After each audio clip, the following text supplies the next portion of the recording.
What's up, basement dwellers? Welcome to another edition of the Weekly Protocol. Sorry, we're back. Joining me as always, Fred Ward. Still here. I'm Chris the Dace Van Dace. Sorry for That's it. Nobody else. Duh. There never was anybody else. It's always just been us two. I don't know what you're thinking. I ignored the title. We haven't changed anything. Sorry, we've been on hiatus for 3 weeks now? Yeah, it's been a minute. Retooling. Attempting to. Some of it's getting rid of tools. Some of it's learning how to use the ones we have. Yes, the reliable ones, like the what the hell is that brand that will never break, and if it breaks, you get a brand new one anyway? Harbor Freight? No, Milwaukee? it's red. Is it not Milwaukee? Maybe it is Milwaukee. You're talking about hardware or power tools, right? Yeah, or like a wrench.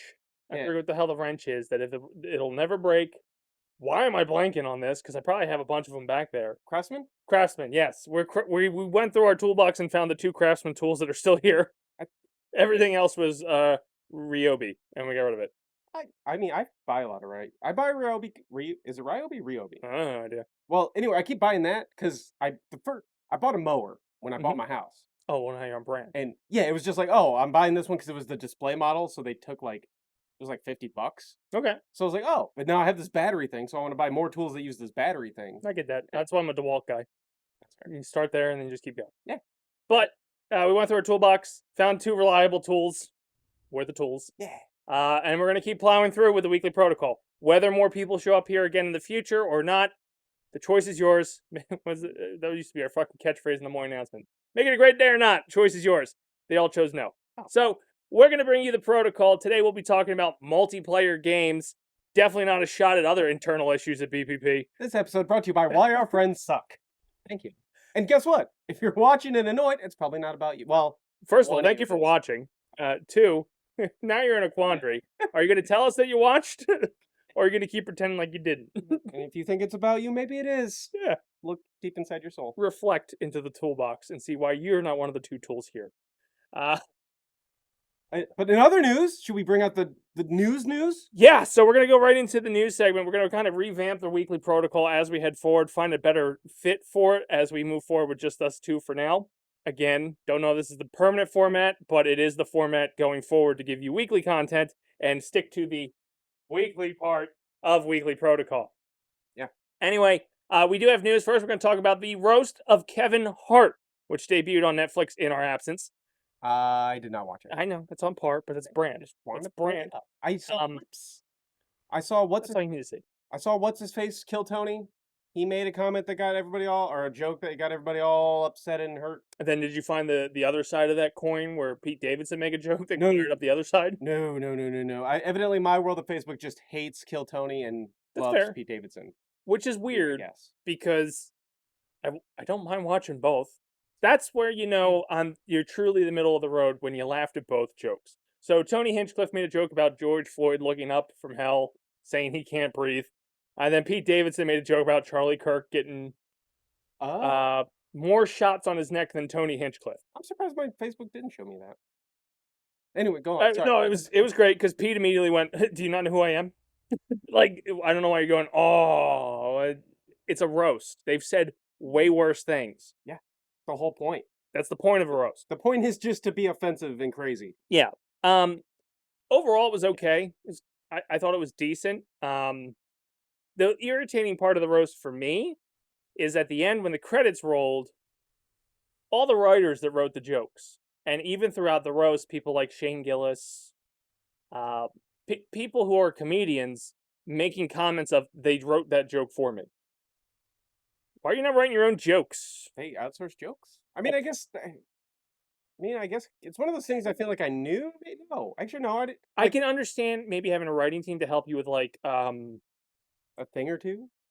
Like, I get it if you have a show. Yeah. Like, if you're Dre Drummond. Like, they had the basketball player there. Yeah. Punch up his shit. Yeah, I get that. Or again, like, obviously, like, Colbert, he doesn't write everything he does for his show. Like, that makes sense. But I feel like if you're a stand-up guy, and that's the format of the show. But a roast, you're highlighting comedians based on their ability to be comedic. Yeah. And the only one on that stage that got a writing credit was Jeff Ross. Well, at least is he still like the host or the? He's the roast master general. Yeah. Well, Shane was the host. Um, and I'm sure, like, hey, you should have a writing room to bounce these things off We of, don't have writers. We're better than them. and that's why some of our jokes don't land. But you should have a writing room to bounce the jokes off of, and then yes, give credit where credit's due when it comes to the people that are in that room. No, no, you just throw it on the credits afterwards and hope nobody notices their name. But realistically, shouldn't the comedians like, hey, here are my jokes. Here's my 100 jokes for the roast. Pick 10 per person, dwindle it down to 5 based on whatever the case may be. You should be able to make jokes about these people. Personally, so okay, let's just say I'm a comedian. I got booked on that roast. Yeah. I would probably need help with the writers' room for Dre Drummond. I didn't know who he was. I knew he was a basketball player. Couldn't tell you what team. Couldn't tell you what bullshit he's been involved in. So it'd be hard to make fun of him. Is he? Was there like something where like They made he keeps doing something like he's a dirty player type of deal? yeah. They made the one joke was pretty funny where like he also keeps getting fined by the NBA apparently a lot, and he named his daughter Cash because he's going to eventually give her away too. Which yeah, that's a funny joke. But I would if I was a comedian and I knew everybody on that dais except for him, Yeah. I wouldn't be able to write jokes for him. And the crazy thing is, and this is how you can tell that this is where you need writers. Regina Hall was there. She was a last minute ad. I don't know who that is. She's in Scary Movie. Who's not Anna Faris. She's in a lot of those movies. Okay, but just keep going. I'll Nobody had jokes for her. Oh, Nobody okay. had jokes about her, and it's because she was a last minute ad. You're not supposed to be there, and you can't just go for more black jokes when you're roasting Kevin Hart. Oddly enough, that's the reason Michael Che chose not to do the roast, because apparently most of that writing team was white. And he's like, how many slavery jokes can you make? 4? 3. They did more than 4. Oh. I mean, you can make more. I'm just thinking how many, like, can you still hit with? You can do at least 2. 2, you're easy. Well, I mean, it's the same. It's like the same formula when it comes to roasts. Instead of it being Nikki Glazer being the butt of the joke of the whore, it was Chelsea Hadley. Yeah. And it was like you can literally put any blonde white female in that position, and they were going to get the same jokes regardless. Yeah, and then you find the straight white male, and you make gay jokes about them. I assume that was Tony Hinchcliffe. We're going to make Nazi gay jokes about him. Oh, yeah, Nazi. I forgot those jokes. Yeah. And then Shane Gillis, the redneck Down syndrome jokes. Like you've got and then the short jokes for Kevin Hart. Yep. You pretty much got, and the dead dad jokes. Like, how many times can you make fun of Pete Davidson's dead dad? That is true. They still took shots at him. At some point, all those people are getting old enough. Like their dads are going to be dead soon. Their dads are going to be dead soon too, if not already. Yeah. Well, even Kevin Hart's was, and the Rock, like the Rock came out at one point, and that was the bit of like, his dad was Rocky Johnson, Kevin's dad was like the Rock, like crack. It was a whole bunch. Like, we're gonna keep comparing the fact that Kevin can't get off the Rock just like his dad. Those type of jokes. Does Kevin do cocaine? No, but he does Dwayne Johnson. Should we do cocaine? We should. We should do something. Johnson? Dwayne? I wouldn't if it got me a little bit further than the basement. But overall, I thought it was weird that like out of all the writing credits, I maybe it was the Shane Gillis that Shane Gillis didn't like. He was like, "Hey, they wrote that for me." Yeah, and you're like, "You're Shane Gillis." Or they kept doing this thing, and I get that it was live. So like Comedy Central likes to do the editing down, and maybe it happened at the Comedy Central roasts. Netflix, they run it live, and I guess they just air whatever the hell. Whatever happens. What happens. Like we do. We don't edit. We just put forward with what it is. They would sit there and go, nope, roll through that. Nope, roll through that. Like they were reading the teleprompter of like, I'm not reading that joke. Or they were passing up jokes? Yeah, or they were going, go back, I am going to do that joke. Like, where's the Ron Burgundy of it all? Yeah. Just you say it and go, oh, they gave me a bad one. There was one where Shane did that and went, no, just roll through. But should have played off more of like, I can't say that. Can you believe they want me to say? And then read it.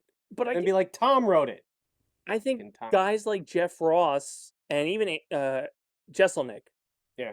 Jesselnick was there? No, he wasn't there.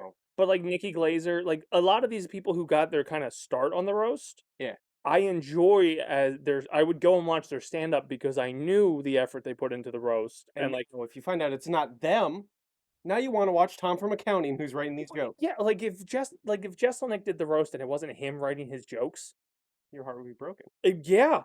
I want to believe he's that much of a dick. Like, he might be the nicest person in the world, and like outside of comedians, right. but he went up there with no stuff. What the fuck? But I don't think I would end up going like I looking at that. Well, not the Dace was pretty A-lister. Like, you already watched them as comedians anyway.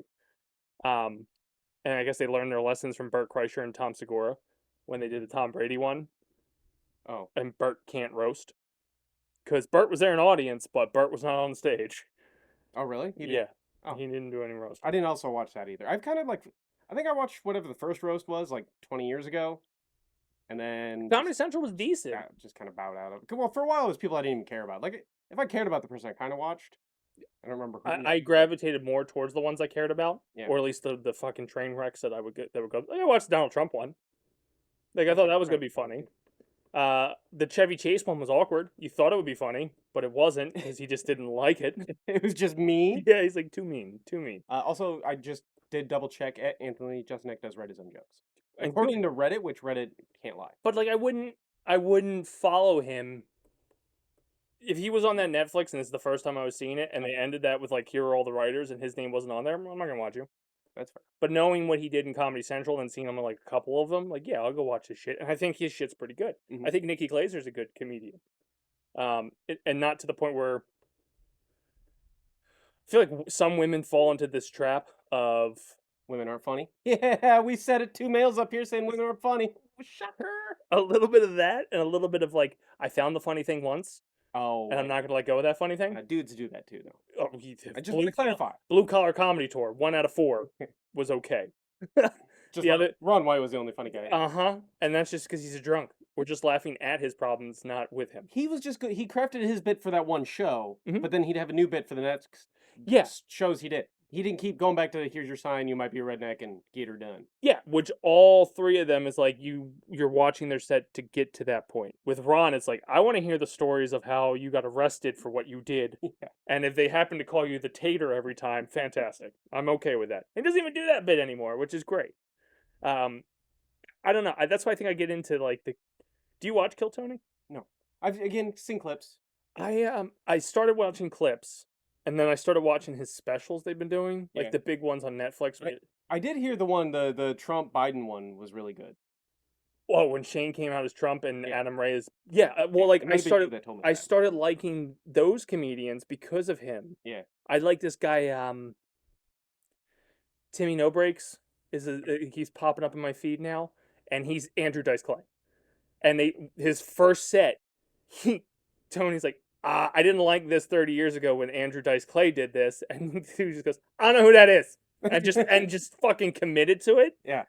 To the point where now, like, I think he's one of the funnier guys on the circuit. He even showed up at the WrestleMania one they did, and if you get a chance, check out some of his like clips. All right. The only thing the Kill Tony thing that you can't. I've only seen some clips, Mhm. and it's normally some like I assume there's some rookie comedian, and I Oh, only yeah. assume that because I have no idea who the fuck they are. Well, the bucket pulls are people who are just getting a shot. And it could be that, or it could be somebody who's actually got chops, and I just don't know them because I don't know people. But anyway, they say their quick little one liner, Mhm. and then the idiots on the table just try to say asshole things, Yeah. and like.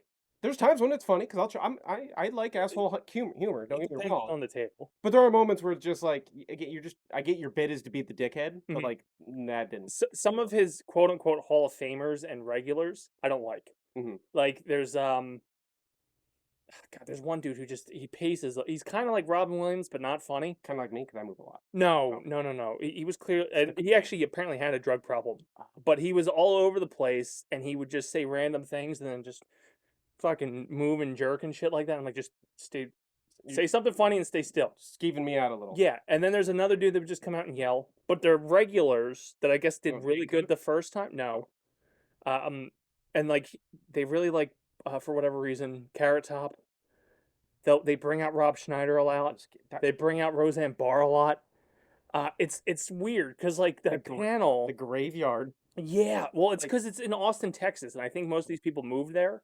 Yeah, well, that makes sense. And they'll bring them in, and some of them are good. Like sometimes they'll get like Adam Ray. I think Adam Ray started there with all his Dr. Phil shit and all that, Mhm. and all his impersonations. He kind of did through there, and he's fun to watch when he's on the panel. So, all right, we got to get on this panel, I guess, or got to get on the show. Bucket pool, basically. I'll get on Um, and some of the 1 minute pools are good. I'm not really a stand-up guy though. They had so they had this also like kid or this. He's not a kid. Is it a kid that has, or a guy that has like that pituitary deficiency? That Yeah, he kid? looked really young. Like, yeah, like Andy Milonakis. Yeah, Yeah, similar to that. His first bucket pool, he came out and crushed it. It's the thing that I said about women, where they find the one thing that's funny yeah. and then don't let go of it. Some of his bucket pools that get that golden ticket or that push through or whatever his fucking thing is, Yeah. they don't let go of it. I mean, that's fair. Yeah, But this Timmy No Breaks is the same way. but it's actually just fun. I can't. He catches me off guard because he comes out with like the dumbest shit. Yeah. Like he showed up in Madison Square Garden for the one show with like harness on, and he's like slimy, and it made no sense. And he's like, "The fuck, Tone." Apparently, his whole bit was about that he was supposed to be airlifted into the sky, set ablaze, and that fucking F-150 or whatever the fucking air jets would fly over. Yeah. And it all went wrong. Because Tony's like, I'm not paying $70,000 for you to just elevate yourself to the sky. And he's like, what the fuck am I supposed to do? And then all of a sudden, the sound effects of the jets going over is like, why is the dome not open? And Tony's like, it's not a fucking dome. And like, he's kind of like anything that can go wrong will go wrong comedian. Yeah. Okay. And his reactions are funny to it. He found an avenue with that. Yeah. Some of most of his regulars and his Hall of Famers, they beat it to death. That's fair. I mean, I just say that because like if we found something that stuck, I would beat it to death. I would beat that horse. 100%. Double A's. Buy a t-shirt. Yeah. Still, I don't know why Flex like I'm wearing it. I'm not wearing that. Shirt. I don't know if that's still there, but one day it'll make it. Hopefully. But I just thought it was interesting to talk about the roast. The roast is the big topic right now, obviously for the reasons you pointed out that Tony Hinchcliffe had the George Floyd joke that pissed off the left. I think that's the internet also just because he got credit for the Puerto Rico joke too, right?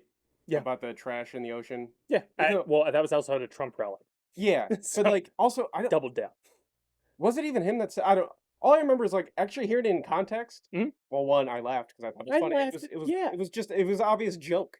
Like I've never been to Puerto Rico. It might be trash, but no, it was clearly a joke. And he was because it was on his set. Like he wasn't just like talking to a reporter. No, it was during a bit. You're at a roast, like the fuck, and there's a comedian that was there whose husband committed suicide.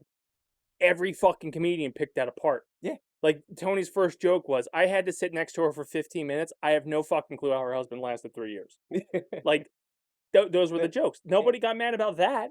But the moment he said something about like, oh, he's can't breathe down in hell or something like that. Yeah. Oh, and then not even like 15 minutes later, Pete Davidson had the Charlie Kirk joke. Yeah. And the fucking right side blew up. I was like, it's a roast. Comedy for this. Had the joke not gotten a laugh, which it did, okay, you're right. If he's just an asshole trying to push a joke, and like the whole Michael Richards thing, where he blew up on the goddamn stage at the comedy club and then just decided to start dropping the N-word. I have no idea. And didn't like it was a long time ago. Long time ago. It was his downfall, where basically he had a heckler who was black, and he decided to go after the heckler. And rather than do a comedian thing where he would kind of make it funny, he went, I'm going to keep yelling the word, and maybe somebody will laugh. Yeah, I think there's one of those things, like, that's a hard word to make funny. I'm not saying somebody couldn't figure it out. Somebody did. There's a French guy that made a joke about it I thought was funny. Really? See? It can be done. He's like, I'm going to butcher the joke. He's like, I came over to America, and all these black people that I was hanging out with kept calling me Monica. And I was like, I don't get why they keep calling me Monica. And they're like, you think about it. And then he's like, all the white people in here that don't get that joke don't know what that means. You have no black friends. I was like, that's a really good joke. Well played. But if you're at a roast, which is always dark humor, like the point of the roast is to say the meanest fucking thing you can about the person. And after they're done, they say, look, I love you. We're friends. We're doing this for fun. Yeah. Fuck off. Like, you're being mad to be mad at that point. Because I laughed at both. I mean, I think I've made it very apparent which side I kind of swing on certain subjects. Yeah. And a funny joke's a funny joke. I laugh at everything. I laugh at I know anti-Semitism is a huge thing right now. I still laugh I know anti-Muslim's a thing. I still laugh. Like if it's done by a comedian in the right forum with the right context. If it's a random drunk guy at Wawa, it might be funny, but probably not. Yeah, if it's some asshole in a campground blasting American History X music, probably not gonna laugh at that. Probably gonna like, hey, you have some issues you need to take care of. If it's Pete Davidson or Tony Hinchcliffe on a stage where it's called a roast, yeah, I'm gonna laugh. Or it needs to be funny, but there's a good chance it's meant to be funny. They're there for a reason.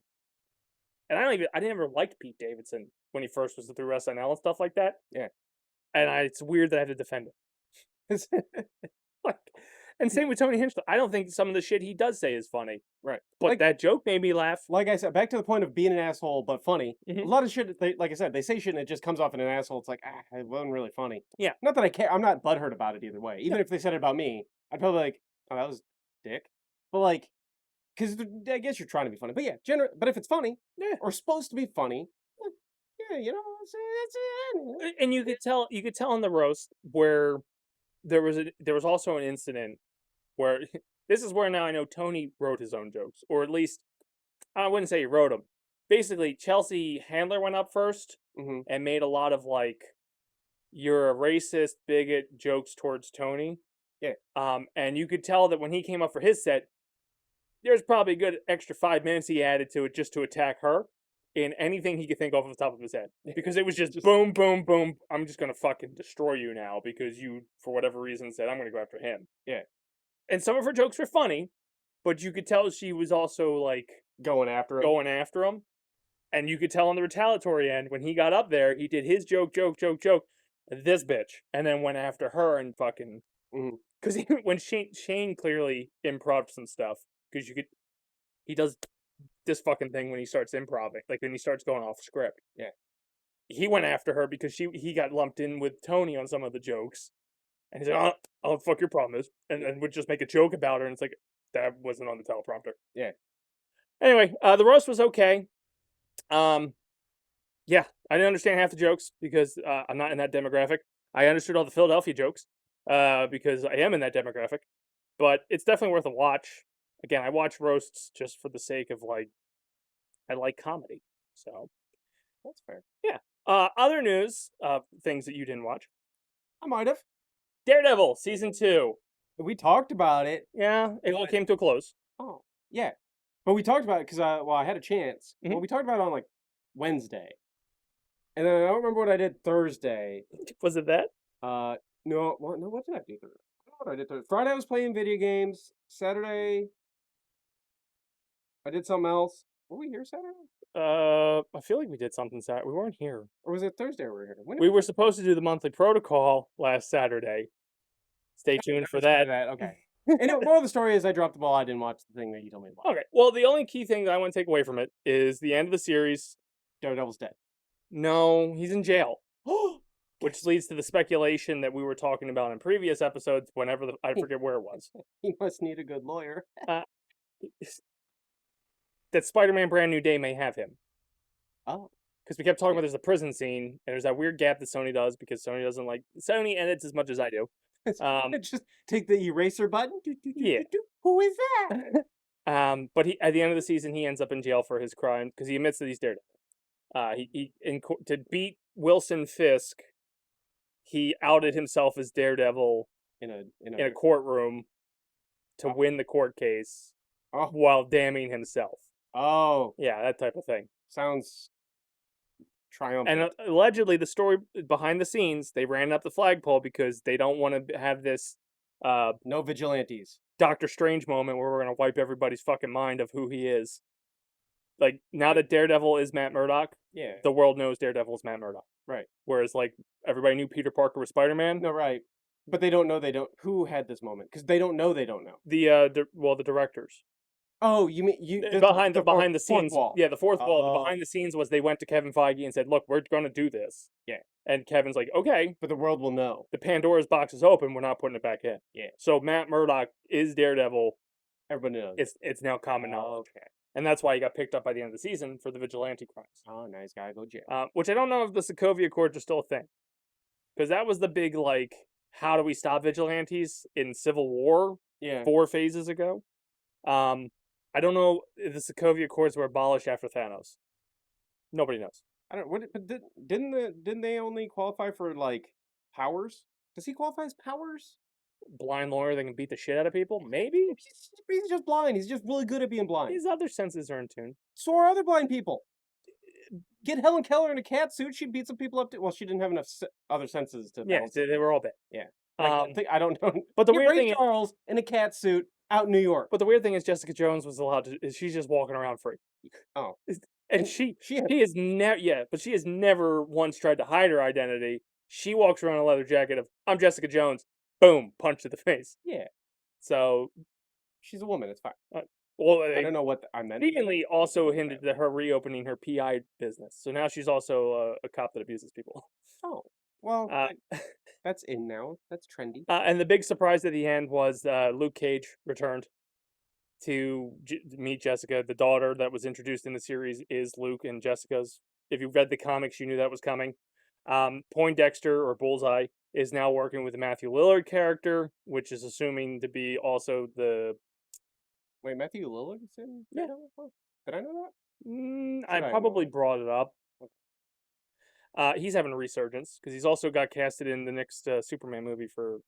Him and Brendan Fraser should do a movie together. Brendan Fraser is getting back in shape for Mummy 4.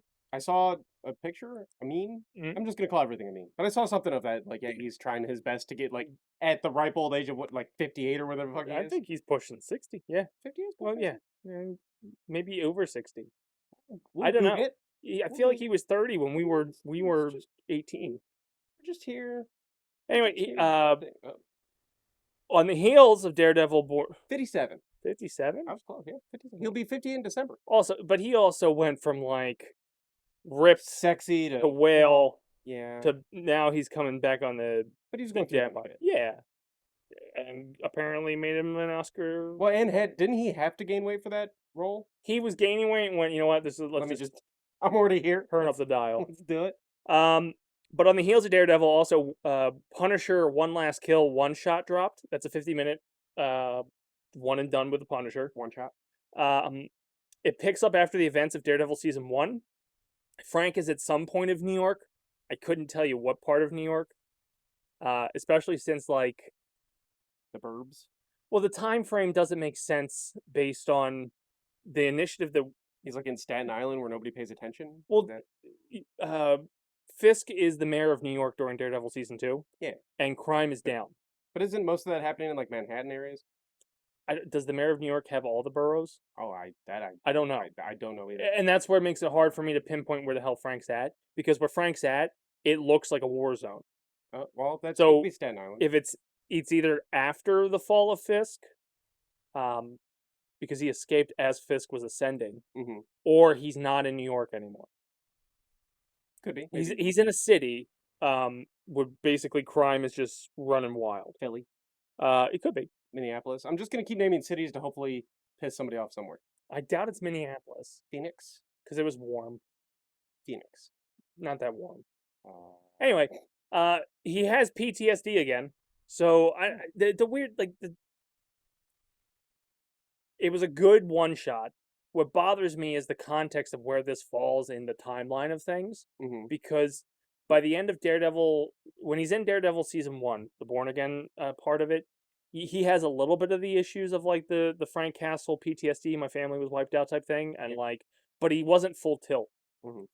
You pick up with him in this full fucking tilt, retilted. Yeah, but seemingly after he escaped the incarceration from Fisk, where he had everything, it felt like he was back together by the end of Daredevil season 1. So like there seems to be something that happened that we don't know of yet, and he's like full tilt to where he's hallucinating, like hard, seeing people. Off the deep end. Yeah, and this snaps him back. The whole one shot is him snapping back out of it, and seemingly has to be polished for Brand New Day, based on the trailer we see. Kind of had to like factory reset him. Yeah, I don't know. At the same time, he was already kind of factory reset, so you didn't need to. It felt like.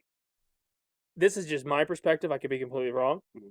Kevin Feige hated his Netflix series, the 2 seasons. Okay. And went, I'm going to do my Punisher story. of him dealing with PTSD with his family and all that shit, and that this is my starting point for him. We're just gonna push you right here, boom, Yeah, but without saying that I'm getting rid of everything. So that if we have to go back and pull from something he did, it's still there. It's still there. But the old, if I don't acknowledge it, it never happened. Unless I need it to happen. Yeah. It was decent. It was a good film. I like John Barenthal as the Punisher. I'm fully sold on that. I remember I was hesitant. Actually, with most Marvel castings, I'm very hesitant at the gate. I was not a fan of Chris Evans as Captain America, and now I don't want another Captain America. But again, it's such a weird. He wrote part of it too, Barenthal. So he's part of the creative process. Even writing in Shane Gillis isn't. Yeah. Yeah. It just, I don't know. It's a good 50-minute watch. Have you seen the Punisher Netflix series? The OG from like a decade ago? Not Thomas Jane. John Barenthal. John Barenthal's, but didn't. Oh my God, is it a decade? Wasn't it still like 2016? Right, because it was right when all the other shows were coming out, right? Yeah, I feel like I'm hoping it's a little after. I mean, I can Google it again. No, please don't. Don't put dates to it. But yes, if you're talking about the Netflix stuff, it was the ass end of all that. I think maybe he was the last one. I actually did watch that. I watched Daredevil then, Jessica Jones. I stopped at Iron Fist. Everybody did. Because that was boring. That first episode was boring as shit, and I'm like, I don't care about a guy that's punching. I already have a girl punching things. I don't care about a guy punching things. Yeah, everybody stopped at Iron Fist. That's fine. But Punisher, he was actually the last season of the Netflix era.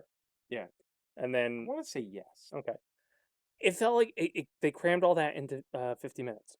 Just, but not giving like no details really on it per se. Like it was a very crash course of like, hey, if you don't know who the Punisher is, this is him. Yeah, you'll understand why he punishes, and this is what you need to know for him to show up in. But the weird thing is, he was doing Punisher things, which led to why what happened in this happened in this. Like he wiped out a crime family. Yeah, this one does. Yeah, exactly. The whole family. The whole family, but the mom and the bloodline. The Does he work for Ancestry? It's because when crime families are like that, they don't really hide that they're in that family. I can give you one name that'll definitely split our audience. There's a distant cousin somewhere. But you can name every... No, well, he didn't. The intermediate family. Well, how far does the crime family go? I've seen The Godfather. It goes pretty far. He cut the heads off the snake. So he's gonna come and take But the problem is, he cut the heads off except for the mother. And for whatever reason, in every fucking crime family, the mother has a thing for the baby boy. And the baby boy is what set her over. Okay. And because she didn't get killed... revenge of I'm going to put a bounty on his head and the whole because the wherever city he's in is in financial hard crisis. Everybody wants a piece of the bounty, so Frank's got to kill everybody in the city. Okay, and he restores order to wherever he's at. But he's broken for the first 20 minutes, sitting in a room by himself, hearing his military buddies, hearing his family, and then as he's like just going through his day to day, he gets approached by that woman. And goes, no, I'm putting a fucking bounty on your head. You killed my entire family. And now I know how you feel. You know how I now feel what you feel, but fuck you. You're gonna be dead. It was such a loose, like, how can we get like a really action-packed 20 minutes? Yeah. Is that actress, does she happen to be like that old lady that just always seems to be, I'm trying to picture her. The Hero's mom. Peter's mom?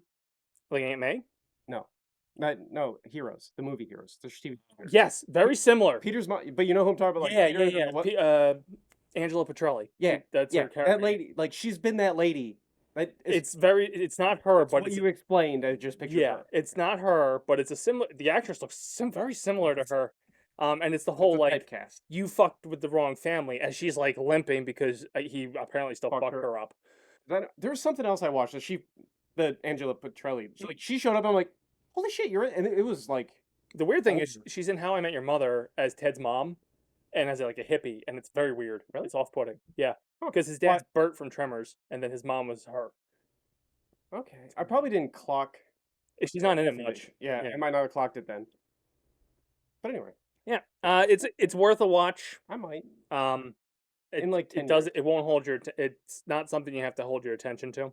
See now. It's not plot moving. It doesn't do anything for the MCU. If you took it out, you wouldn't have missed anything. That'll be the one I watch. That's fair. 5 times over. I liked it because I like John Barenthal as the Punisher. Other than that, The Boys finale happened yesterday. We didn't see it yet. Shit. Because we're recording. Ha! You didn't see it either. I mean, it hasn't happened yet. I didn't. But the penultimate episode happened. This is the finale. Finale. Done. Done, except for like the prequel Vault Rising, but done on Billy Butcher and they Huey. go back to making Supernatural again because Jensen Ackles need things to do. He's in Vault Rising. He's Soldier Boy. God. They killed his the other one. Sam? Yeah, they killed him. He got one episode. One and done, man. And then Homelander just stepped on his fucking head. It's such a ploy though, like, because they made a big to-do about that they were bringing them in. And then to just kind of like... Yeah, that's rude. If it's a consolation, he shares the screen with Seth Rogen, Will Forte, Kumail Nanjiani, and Christopher Mintz-Pierce in a weird fucking scene because they're all buds playing poker or whatever. And Craig Robinson's in it too. Are they desperate for ratings and I just didn't... I think they just got bored and wanted to kill everybody. Hey, who wants to die? Yeah. Come on board. I think Seth Rogen's an executive producer. Oh, so he just rolled downstairs. Like, basically, like, hey guys, we're gonna do this scene, and then are you gonna watch it? Maybe don't worry about. Okay, well, Soldier Boy uses them all as shields as he's fighting the speedster. He uses Sam as a shield? No. Sam's trying to fight him. Because Sam tries to kill Homelander, and Homelander's Soldier Boy's son. Yeah. And for whatever reason, Soldier Boy's like, nah, not okay with this. And then fighting the speedster, I get why they used comedians, because they comedically died of like Soldier Boy just like, no, I'm gonna hurt you. And they just pulled him in front of him, and they just explode.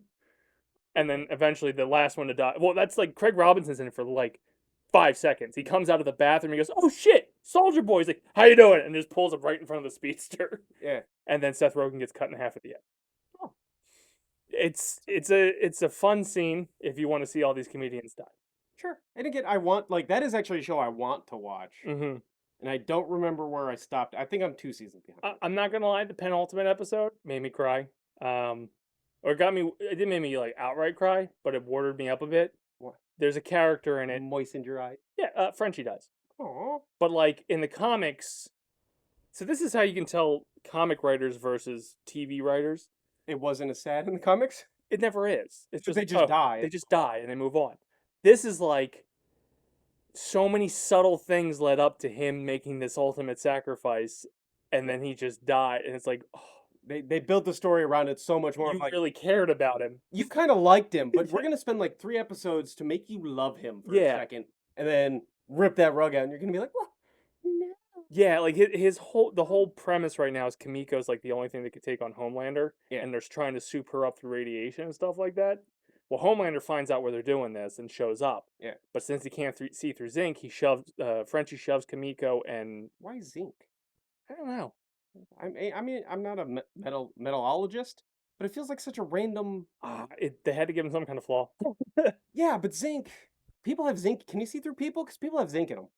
I don't know, not a lot, but like you have some zinc in you. Yeah, I wouldn't doubt it, but... And, like, pennies? Pennies are mainly zinc, I'm pretty sure now. If you had a penny... So, like, what do you do? Put pennies over his eyes and he's blind? They shoved her into, like, some kind of heating vent, and he couldn't see her. Okay. I don't know. Anyway, basically, he shoves Kimiko in there, and he runs to the radiation area, and because of Homelander's, like, superheroing, he just takes one finger and goes very softly, and then Homelander's right there. And then he tries to, like, radiate Homelander to death, which Homelander, like, goes, "What the fuck you doing?" Yeah. And basically, Frenchie does this whole speech of, like, they're not here. They're coming to kill you. And I'm just stalling. Yeah. Yeah. And then Frenchie dies. And then you're like, oh no, Frenchie. To the point where, like, even, like, Carl Urban, who's such a fucking prick in the show, is bothered by the fact that Frenchie's dead. And it's like, oh, God, when you see Dad get upset, it's like, oh, it's a little rough. But the finale happened yesterday. Man, was that good. We'll have more about that next week. Oh, I'll have the same position, because there's no way I'm getting caught up by next week. That's fair. But when we come back on the back half of this, we'll be talking about... Shitty Friends. The multiplayer game. It's not even my angst, actually. You had a lot. It's my angst. It is. I'm just an actor. I just want to sell it to the people. But we'll see you on the other side. I have come here to chew bubblegum and kick ass. all out of bubblegum. There's no crying in baseball! Frankly, my dear, I don't give a damn. Why so serious? Where we're going, we don't need roads. You're gonna need a bigger boat. I love you. We know. Here's Johnny! Join Trisha Bell every other Friday as she discusses 4 real movies on 4 Real Combos. Are you a fan of the Philadelphia Phillies? Want to hear local takes from fellow fans?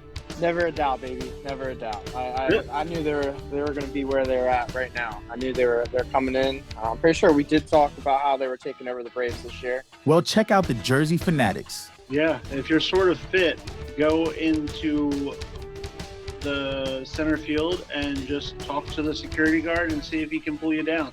Tyler, Eric, and the Dace Man break down all things Philadelphia Phillies from a South Jersey perspective. I have a whole theory. I know I told you guys, but I think for every pitch tomorrow, we should just boo them. Every single pitch.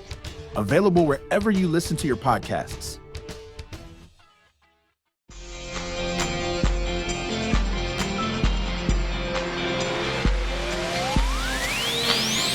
Join the Dace Man every other Friday as he talks about what he wants, when he wants, varying from topics with his personal life, influences on his life, and events that have happened throughout his life. Join the Dace Man on a Dace Tag Reminder.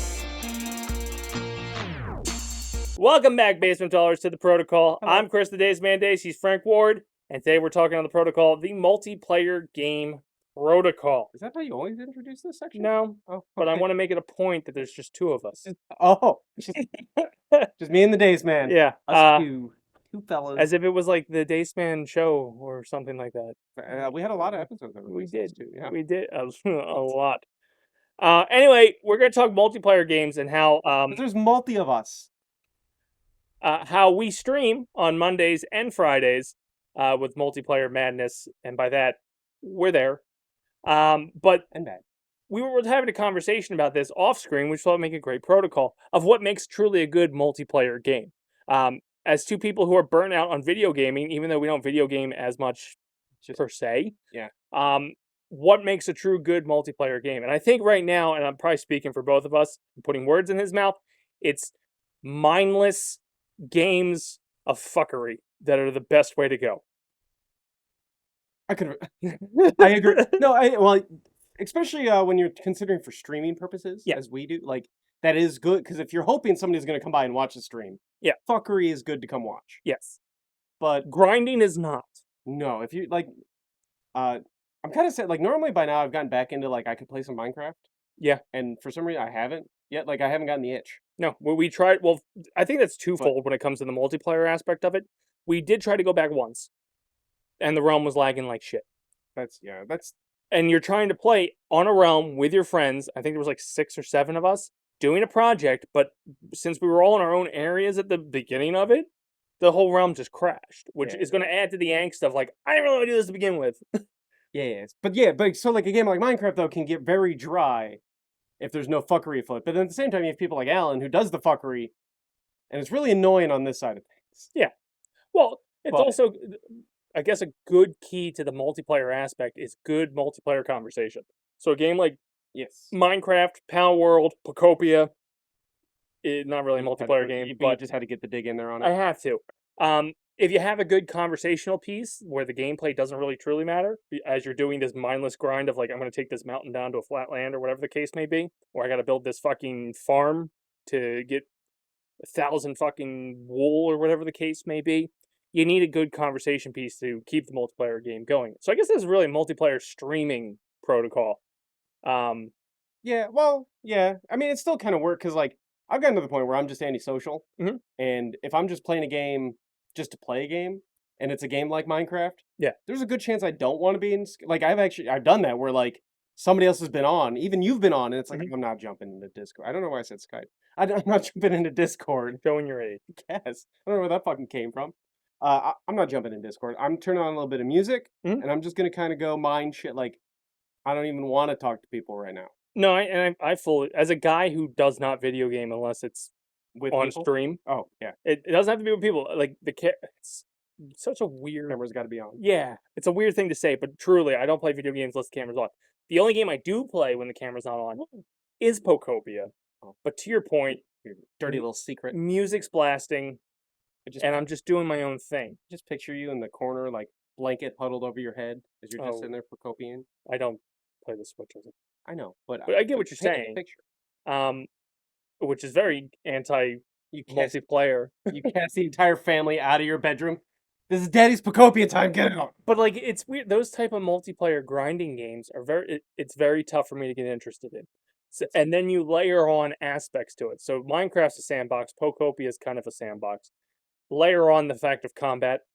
Layer on the fact of like survival. It's like I think for those games, you'd need you need an even mix of peeps, but you definitely need at least one, maybe two. I'm gonna call them like dedicated gamers, the ones that like can do that grind, but not too autistic. And but you need the right amount of autism. Like they will go do the grind for the stuff that like when you go to a project and you're like, I need 15 chests of stone. Mm-hmm. I don't want to go sit there and mine the stone. But if I make that comment to somebody in our friend group of like, hey, I need stone for this project, all of a sudden they built a machine and there's 30 boxes of stone ready for us to use. That is convenient. That grinding piece of it, yeah, go for it. Get the labor force going on that. It's I guess the combat aspect of it. There are like, especially again to hammer the point on Minecraft. Yeah, there is such thing as too many farms, which I understand. At the same time, I'm part of the problem because I like to build the farms too. But like after a while, you get to farms and it just eliminates the majority of the game. Yeah, you're not wrong. And then you got to get into the creative mode of like we got to build stuff that we built a mob farm, so now you don't got to worry about going around killing mobs. Yeah, and you beat the temples and the Ender Dragon, all that shit out the gate to the point where like, okay, we've beaten the game, and now like you got to get creative. Yeah. And if you're not feeling creative, that game is a fucking flop.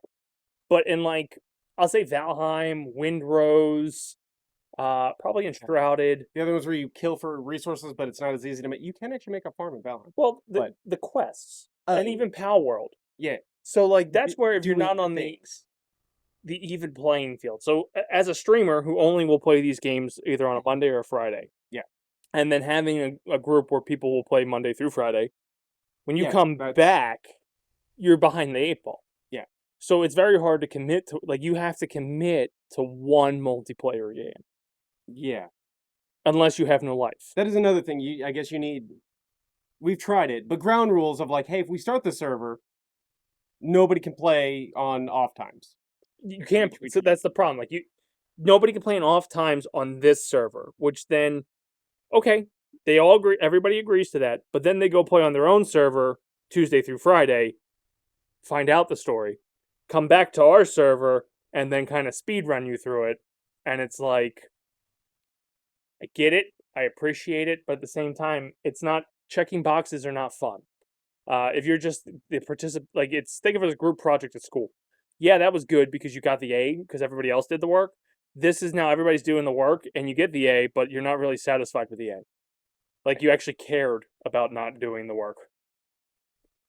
I get where you're going with that analogy. I just was more like, no, I was cool with that. Like, all right, you guys do this? Yeah. But until they make the snide comment to the teacher about how Frank didn't help out, and you're like, bitch, you fucking wouldn't let me. But imagine that feeling, and then all of a sudden, like, feeling empty. Oh, well. That's what the game is. I just feel empty all the time, Cap. That's my secret. It's your secret tower. Maybe that's why you like multiplayer games more than me. But it's very hard for me to get into, especially if you're not playing the game, then it takes away from playing the game. Yeah. Simple. Like, if everything's done for you, you're not playing the game. Like, the other example is like power leveling in a lot of like games. Some games like that, like Diablo, or even I guess WoW. I've never played WoW, but like that, that concept to me, or once human, kind of in a way. If somebody's just going around killing things as you soak in XP from being part of their party, I'm not playing the game no more. See, the problem with this protocol and why it would have been nice to have like a third opinion, because we think very similar on this aspect. The opinion we had would have been useless here. Well, that's 100% true. But I don't know what a multiplayer opinion who commit to games. Yeah. You and I commit to a day. Yeah. Which we are part of that. Don't come into the server unless you're playing on the server on the day that we agreed to play the server. Yeah. So we're the ones who get left behind. We should have to an extent. Gibby out of retirement for this. Defend your ground, Gibbles. Yeah, because like at the same time, like I don't give a fuck. But they also hop amongst these games, and are around the lore enough to care about the game. Like I don't know how to explain it. With Diablo, Warcraft, Enshrouded, Windrose, Palworld, whatever the case may be, they play, we'll say, so much of it. Yeah, and multiple of them at the same time. Oh, yeah. Whereas we commit to one day. So, like, if we did Palworld on Monday and we did Windrose on Thursday, yeah, I'm going to be very mad at 2 games at once rather than mad at 1 game. Yeah. Because I'm not keeping up in either of them because I'm not going to dedicate Tuesday, Wednesday, Friday, Saturday, Sunday to either of them. Yeah. So I'm coming in 4 days behind, whereas like someone, we'll use Gibby since he was on the show, and you probably know who he is. And he doesn't watch, so we can bad talk him all we want. He'll play 3 hours of Palworld and 3 hours of Windrose and move both forward in his off time while we're not including him on like me playing Yoshi or Pragmata. This is why I gravitate to single player story games, because they push me in one direction. You can do your own thing. It's my pace. I dictate the pace. Somebody else can't dictate it for me. Leave me fuck alone. But I also concede the fact that I know that those streams are not the best because it's me focusing on the game. So unless you're there just to watch the game and you don't want to watch this, you and I are going to be a perfect match in heaven. If you want the banter and the interaction of a multiplayer game, I'm the worst streamer for it. I really am. Unless it's of the concept of Fall Guys, RV there yet, chaos for the sake of chaos, and really no skill kind of needed. Well, we did good. So last Monday, we played whatever the fuck that game was called. We Escaped. Yep. Pretty sure that was it. We Escaped. Whatever we played, it was a fun game. But like, there wasn't a whole lot of fuckery. Different kind of fuckery, but I think it was good. We had a good time. Yeah, and that's because again, our protocols going forward are going to be very like-minded. The individuals just in our bubble feeding our own opinions to each other, not too much disagreement. It's fine. We're gonna get too powerful. But we're on the same page when it comes to playing games. So this is why if I had to play that fucking game with Gibby, it would have been great entertainment for you, the viewer. But I would have probably not talked to him for a month after. Would have been a lot more arguing, and especially since he can't read. Explaining the one, we did extra shapes that we didn't need to do. He had to describe a shape, and there's 4 boxes. I had to pick which one he was talking about. And evidently, we did that for about 15 minutes longer than we needed to, because the door had already opened. Yeah, I'm going to throw me and him, for whatever reason, savant that shit. Oh, that would be the thing you guys could Well, we do that naturally with other things, of just like, oh, that thing. Oh, you're talking about Daredevil? For whatever reason, we click on that type of level. Okay, so the invisible boxes you couldn't see. I would have murdered him. Yeah. That or like associating the number and the letter thing with the colors. Yeah. We would have made it out of that bomb room. I know it took us a little bit long to get out of that bomb room. We would never have made it out of it. I would have called the game then and there. But like, look, you're fucking stupid. I'm not dealing with you. I'm done. Yeah.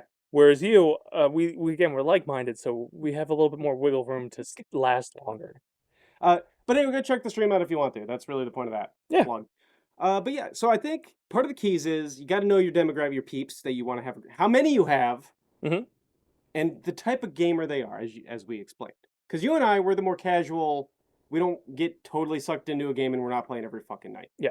We do have a couple friends, like 3 of them, that will go into it head fucking first down to their balls, and like some of them will metal game the hell out of it, watch YouTube videos, like learn every fucking trick in the book.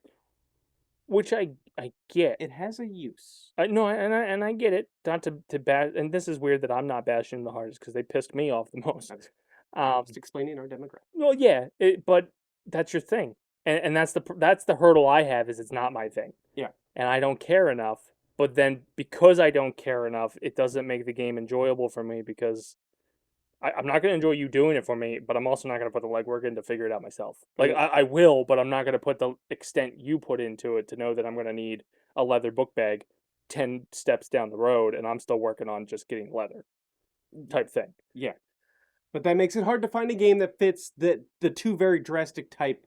I mean, granted, there are some crossovers, but for the most part, it's hard to find a game that satisfies all of those needs. And has longevity, if you think about it. Because I know a fallback is Among Us. Yeah. To me, can't play that every day. Why I don't? Yeah, I was gonna say I don't hate that game, but once, maybe every 3 months for me. Just because how many times are you going to do the same fucking shtick? Like, I get the... LOL, yellow vented. Yeah, we get it. Yeah, and if there's some nights you go, you're not even the goddamn imposter. I'm not going to sit there and keep doing Dude, tasks. me the last time we played, I got it the first match. Not again. Like, and we played for like 3 or 4 hours. I'm sitting there like, why? And if you get the one shot and it's fucked up real quick, it's not fun. Terrible. Not a bad game, just not. It's not a longevity game. Whereas like RV there yet, and I think we just maybe found the good core 4 to do that. We've been playing that for almost 2 months now. That is well, partially because all 4 of us suck. Yeah, we've taken way longer than the game's supposed to. But we also had that perfect balance of fuckery to know that like, hey, we could take 10 minutes here to just keep throwing each other off a cliff. Right. And then Dace gets in the RV and just takes off. It's like, oh, we're moving. Yeah. Okay. We had that like...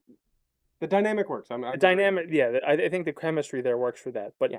For that case, we have 4 people that are around the same level of gameplay types. Yeah. That like... But we've also done it in the past with other... You and I are the common factor in most of these. But we also did with Borderlands 4, even though we never finished it. We were so close. And then the game... It's the game's fault. The game's fault. Because we were there, and then we hit a stopping point, and the game was like, no, you're going to restart that. And we went, well, it's too long to restart that. But the longevity of a game is tough. You can't play Fall Guys every week. You can't play Among Us every week. Well, even Minecraft ran its core. I mean, granted, that's one of the games we played for the long... Those people that play it for like... They've played it for a decade. Still, yeah. Like those people, that is. But they're also that's their thing. Even if it was my thing, even if I was making money doing it, yeah, I don't know what I'd be doing that. Like I don't hand it back. This is done. I'm done. Trying to find a new game. Well, that's the kind of dilemma I'm in right now. If you've been following our streams, Pragmata ended. RV There Yet came to kind of a close. We're basically done. Yeah, we basically all the games that we had teed up came to their natural finish, and now we're trying to figure out the next step. Tonight, Yoshi and the Mysterious Book should start off. God forbid that game is not good. Then I'm back in the same goddamn boat. It's a Yoshi game. I'm hoping. It's just the back and forth with the multiplayer games there, but. In the end, and the danger of the money cost fallacy, like I am one that I don't want to blow $30 or $40 in a game that we only play once, and then told to buy another one the next week. Yes, like I start drawing lines of like I'm not going to keep just throwing money at games. Again, another reason why I think that Friday dynamic has worked because we have. Well, one I was able to talk the other one into like she wanted us to play a game, and I said, "Yeah, if you buy it," and she's like, "Oh, okay." I was like, "Oh, well." Still nervous of what she sent out to us. It still hasn't gotten here yet. She fucking sent it via camel. Yeah. But yeah, so. But the other aspect of multiplayer games, aside from the part of the cost reason, is the look at things that are doing season passes now. There was a time during the pandemic we played Apex. We played Apex a lot. Couldn't get back into it now. No. I've thought it like it's still on my PlayStation. And sometimes I still have it. I'll look at it longingly going like, oh, the good times I had playing that. Yeah, you need a backpack. And then you could probably still do that in our stream is put ! I need a backpack. Shut up, Timmy. Yeah. And there's even times where I've clicked on it going like, you know what, maybe I'll play it. And then it goes updating 7 hours. I'm like, well, never mind, that dream's gone. Close. But a lot of games are moving to that season factor, and I get why they are. They're trying to make that longevity. The one that I kind of get but don't get is like WWE moved to that format. Yeah. You're going to get a 27. There needs to be a checkbox of like, I'm an adult. Yeah. Like, hey, I'm not a kid that can play every night. I'm an adult that like I can play sparingly. Can you make like a delayed pass for me? Just give me the wrestlers. And stop locking my favorite ones behind the paywall. Like, it's even like they know you're an adult and making you like all the Attitude Era ones, you can't have. You can't have Roddy Piper, you can't have Shawn Michaels. And it's like there's 3 wrestlers I like and you told me 2 of them I can't play as. And actually 4, because Joe Hendry, well, I'm sure I could play as him next year in 27, but since he was a newer wrestler, he was part of like the, hey, bonus pack. But like CM Punk, well, I could play as him, but then I had to unlock Roddy Piper. It's weird. Because this is where we're going to get in the danger of microtransactions, dirty capitalism is, and it just takes away from us and everything sucks. Yeah, and that's really what the season pass is. Unless you're an act, so that's another one where we talked about like, hey, with these sandbox survival games, commit to one, stick to one, play it out. Same thing with first-person shooters. You have to either stick to Apex, you got to stick to Overwatch, you got to stick to Marvel Rivals. Dude, after playing Apex for so long, we randomly tried to play Call of Duty's arena game, whatever the fuck it was called. I couldn't, like, I'm just blind. I couldn't see everything was all camo and gray and green. I literally couldn't see shit. Like, everybody else on my team died. And I think Jarrett was in my ear being like, right in front of you. And I'm like, what do you, he's like, did you not see that? How did you not see it? I'm like, I can't see anything. I can't tell a shit. If you play an Apex or Fortnite and then move over to, like, Call of Duty, it goes from bright, shiny to, like you said, camo. Yeah, it's got to be like how dog vision works, I think. I've seen the pictures of, like, they only seen yellows and greens. Like, that is what it doesn't work for. I couldn't be in the army. I'll die. No, 100%. I want the enemy. I would probably shoot the wrong people. Just whoever's in front of me. Yeah, this is why I don't own a gun. I'm doing the world a favor. I know my mental capabilities. But when it comes to the multiplayer games, it's this.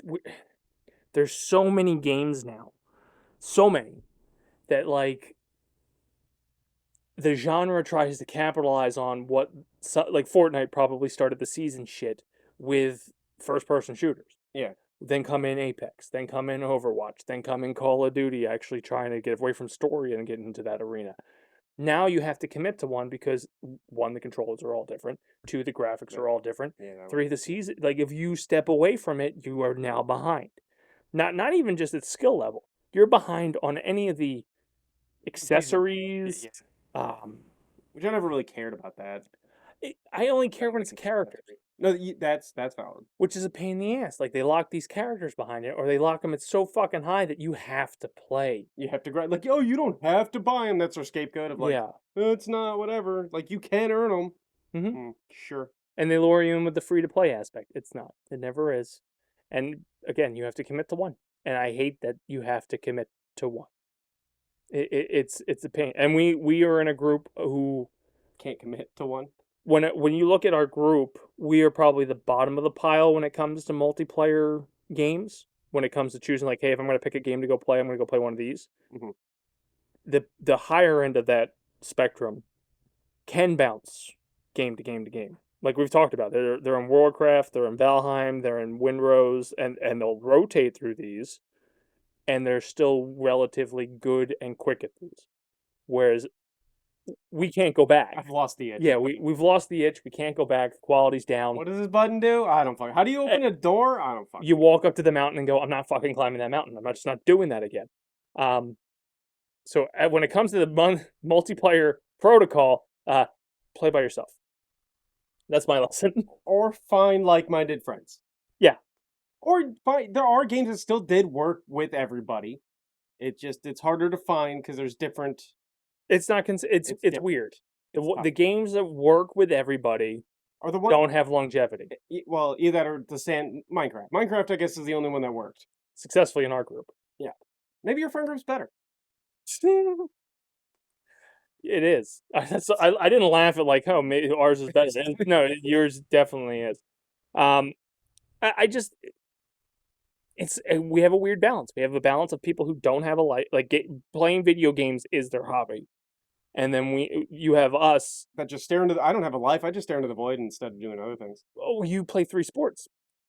It's a lot of staring into the void. No, it's fair. I mean, there's still. I mean, if you put everything on an agenda, you still have a lot of downtime. I get that, but you have like, you look at things, but you look at things and go, hey, I'd rather do something else.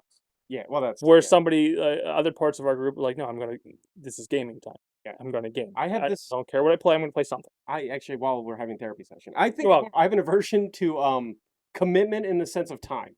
Of like, if I look at the clock and it's 8 o'clock, and I finally got the dog to shut the fuck up, and it's like, what do I do with the remaining like 3-ish hours I have before I got to go to bed?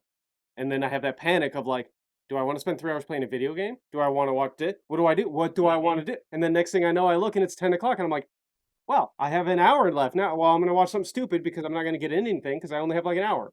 And then it's 1 a.m. I go, what the fuck did I just do?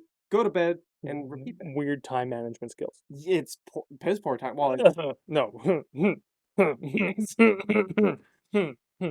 Yes, you have better time management skills than some people. But I kind of get the aspect of the time management because yours, you give, I guess, a longer grace period. For me on a stream night, Oh. if I don't go live by 8:45, I'm not streaming. No, I mean, that's like... Unless I've committed to a group. Yeah, well, I was going to say, typically, though, if you haven't noticed, if you're not live by like 8:45, I'm like, he ain't getting on. Yeah, there's a 15-minute grace period. If I'm not live by 8:45, especially on solo nights, I'm not going live. The group nights where I've committed to people, I'm busting my ass to try to get done. But on that flip note, I don't want to do... Like, for a while there, I was doing that every day. Between, like... Well, because we were playing a game still Mondays and Friday. Well, for a while, they were playing Minecraft almost every day. Like, there was days, though, that I was playing a game every night. Yep. Well, you were committed to Valheim, and you were the only human. Or once human. And try to keep up with that. Well, once human again. That's another one that has the fucking, like... Their season is, like, 6 weeks, and if you're not playing every night, basically, you're fucked. But yeah. And then Valheim, like, they're playing every night, so if I wanted to keep up... Yep. Which I'm glad I'm not doing this with Windrose, even though I feel like I could get into that game, but... Yeah, so on that aspect, I don't want to spend every night playing a video game. And because, like you said, soccer on Wednesdays, bowling Thursdays when that happens, softball's on Sunday. Yep.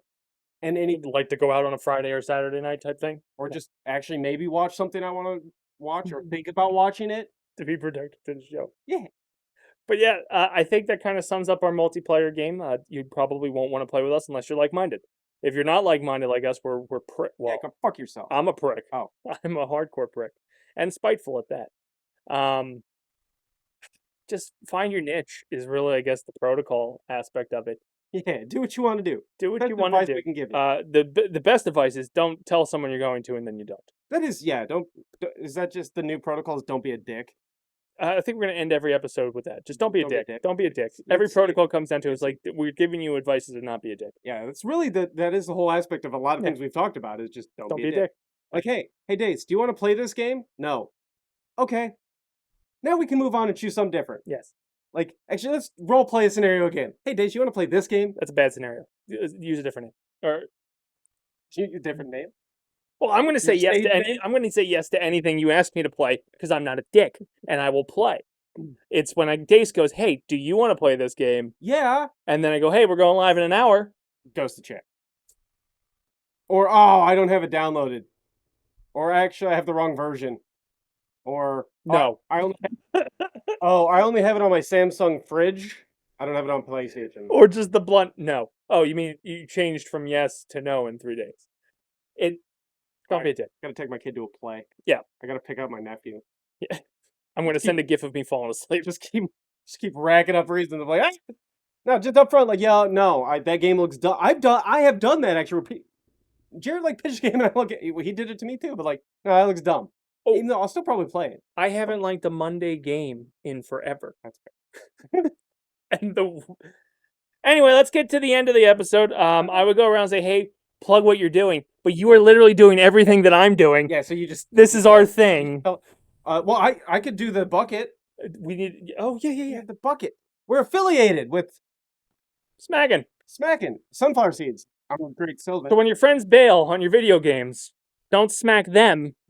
Smack some seeds. Yeah, they have a bunch of flavor. They got garlic parm. You got to pick these up when I'm done. Cinnamon churro. You told me not to do that, didn't you? Oh, damn it. Maple brown sugar. Pizza. Yeah, that's a limited flavor though. Oh, I don't know if it's still there. It might still be available. We have some you can buy them directly from me. Yeah. $50 pack. Ranch. There's also cracked pepper. Basically, if you thought of a flavor and wondered, could they slap these on some seeds? They probably did. Yeah, if you've seen their advertisements, they tell you that you guys ask for way too much, and then go, boom, we did it. And I'm like, oh, I didn't ask for that one. Be fucking happy. But Smackin', link in the bio, 10% off of your purchase of these sunflower seeds. Bold flavor. Don't smack your friends. Smack some seeds. And for what it's I feel like we could do that at the end of every protocol. Smack each other? Don't smack the thing we talked about. Smack some seeds.